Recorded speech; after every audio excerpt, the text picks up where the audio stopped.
what are the positives which have flown out from the new GST, which was approved by the upper house of Parliament, and especially for small and medium enterprises? Well, as you know, we still need to see the positive impact, because right now it's just a constitutional amendment which is going to, after it is approved by 2/3 of the state, is going to result in the passage of the GST law, which will be the central GST law, the integrated GST law, and the states have to pass their laws. I think the whole rationale for the GST is to bring the entire nation under one unit and stop the or prevent what we call it as a free movement of goods that happen across the states and the borders. I think, in my view, and we can guess at this point in time, small and medium enterprises will tend to benefit more over a period of time, because the transaction costs for small and medium enterprises hit them the most, because they are the people who work with wafer thin margins and they are looking out for better profitability. So if the transaction cost for them reduces, one, the customers benefit, and second, also it results in a uptake in their profitability as well. So when you talk about small and medium enterprises, are you referring to any segment of the small and medium enterprises? You're looking at the services segment? Are you looking at the manufacturing segment?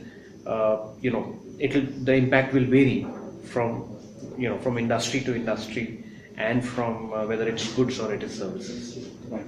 Would this also mean whatever the impact is, it would not be immediate but more long-term in nature?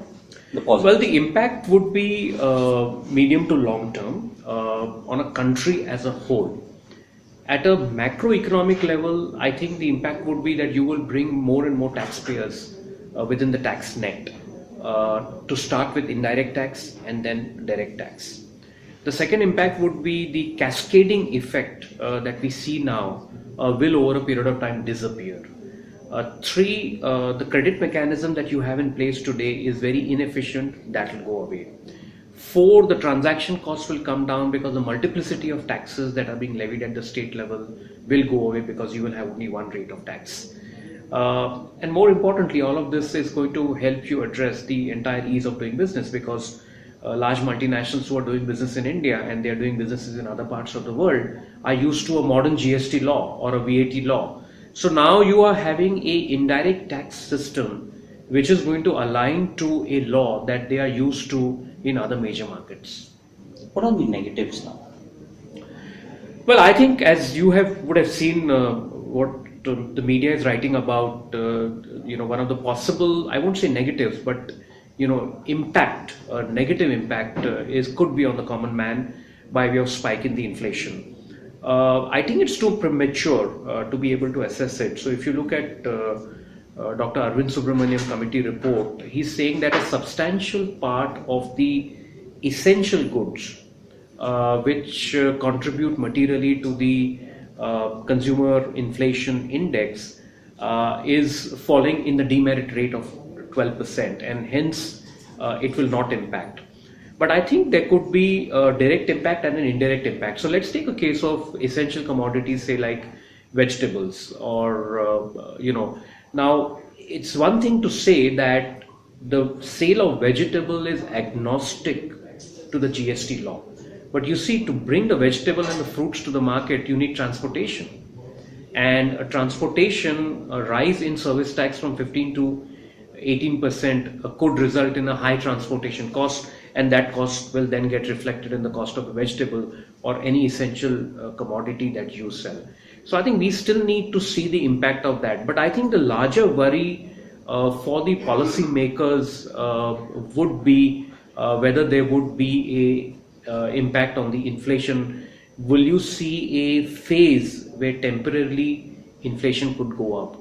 I won't personally rule it out. I'm not an economist, but I would say that some of these in the short term could have those adverse impacts. I won't use it as a negative impact. I think you also need to look at it whether from a medium to long term point of view, do you have more benefits than the negatives that you see at the immediate level? And I think there the verdict is very clear, that from a medium to long term point of view, the country will immensely benefit from an integrated GST law. But what about certain benefits that SMEs enjoy, particularly stuff around excise? That will go away with GST. Won't that be a negative for SMEs? Well, yes, I think the impact of excise duty waivers will be felt because the whole philosophy under the GST law is that the exemption list will be pruned down. We haven't seen the final exemption list, and you could see again, as coming in the newspaper, various stakeholders are making presentations to the Ministry of Finance to be able to continue enjoying that. But I feel that whereas exemptions may not go away en masse, I think you would see a significant pruning of exemptions, and depending on which exemptions go away, those industries will certainly get impacted in the short to medium term. Right. Coming to aspects around taxation, while the government is talking about ease of doing business and rolling out a number of initiatives for that, we have seen the taxman being very aggressive and going after companies.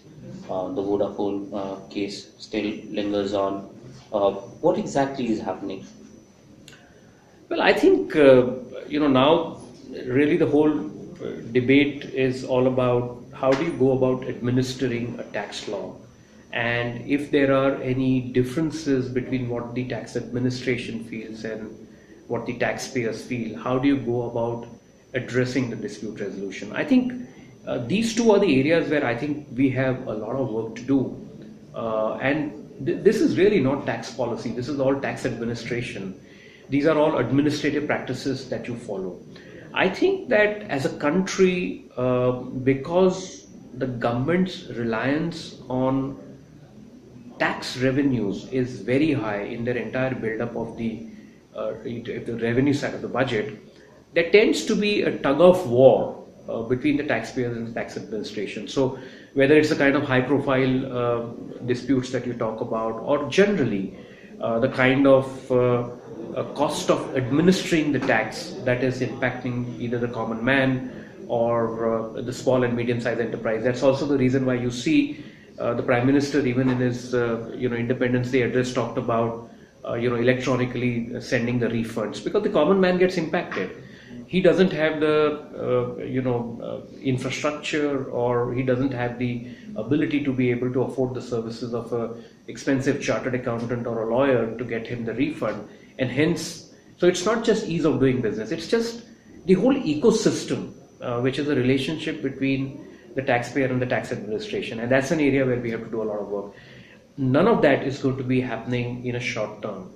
So if you just look, for instance, the recommendations that have been made by the Tax Administrative Reforms Commission, it's all talking about how do you really bridge this gap between what the government is looking at from the taxpayers by way of tax revenues and what the taxpayers are looking at by way of taxpayer services.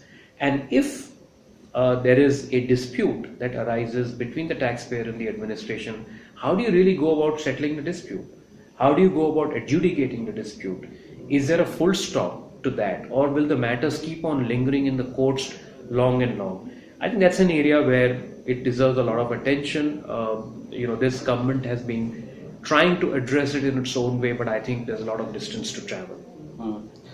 So, in the GST bill, have we played out with enough foresight to ensure that litigations around tax is handled in a much better way? Well, as you know that the three constitution drafts that were there, one was a 2001 draft that contained a specific provision for GST dispute resolution mechanism. Then in the 2014 draft, it was completely missing. It was there, the GST Council will decide it. And then there was a 2016 draft which finally got approved, which was kind of a compromise draft because the Congress were wanting to go back to the 2011 draft that provided for a mechanism of GST, appellate body deciding the dispute. I think the manner in which the 2016 amendment has got passed, it has created an enabling framework, but it hasn't gone and spelt it out how that framework is going to work. Now, when you talk about disputes, there are two kinds of disputes. One is the dispute between the tax administration and the taxpayer, and second is a dispute that can occur interstate between states, a dispute that can occur between the state government and the central government. So there is a very interesting provision in our constitution that talks about how do you resolve disputes on water. I would have ideally liked that with this constitutional amendment, we could have actually looked at a similar form of a mechanism which is an integral part of the constitution as to how do you resolve these disputes. Now, one needs to wait and see that this enabling mechanism that they have created in the 2016 draft, how that is going to pan out. Is it going to feature in the model GST law, or are disputes between the states or between the states on one hand and the central government on the other hand going to be resolved by the Supreme Court? So that's one part of the dispute, interstate between the governments. The other part of the dispute is between the administration and between the taxpayers. I think there you will need a completely overhauling of the machinery for dispute resolution. So say for example, today state VAT disputes are resolved by the appellate authorities at the state level. There's an appellate tribunal at the state level. Whereas for central taxes dispute arising out of excise or service tax, they are sorted by the Excise and Service Tax Commissioner or by the CSTAT, which is the appellate tribunal.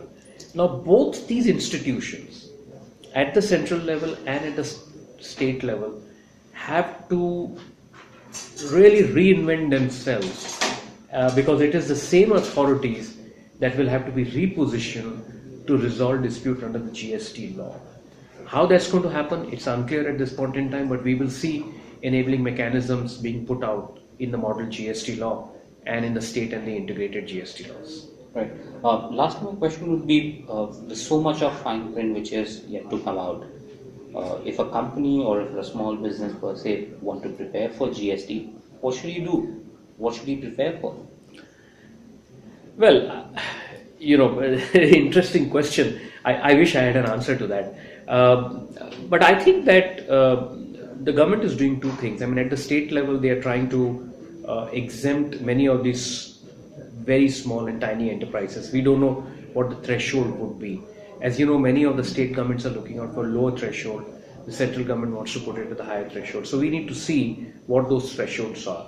I'm hoping that the small businesses reference that you're making and the context that you're making, bulk of it fall within the threshold, so they won't have to deal with the complex GST law. But I think the real challenge is going to be for small and medium enterprises, because small and medium enterprises will not find themselves meeting the threshold limit, and hence they would come within the GST chain. I think it's going to be a very steep learning curve, not just for the tax administration, but even for taxpayers as well. In the short term, you could see higher cost of compliances, multiplicity of compliances.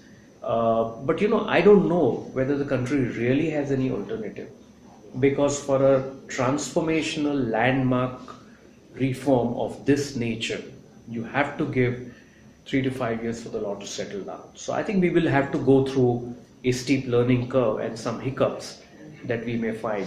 But I think one of the tests that, in my view, would be worth looking at would be how this GST and network is panning out. And I think right at this point in time it's premature, because the feedback on how the GST and network works will be available only in January and February, and if the law is going to be effective from April, that's very close to when the GST law comes in. So I think let's keep our fingers crossed and see how this works.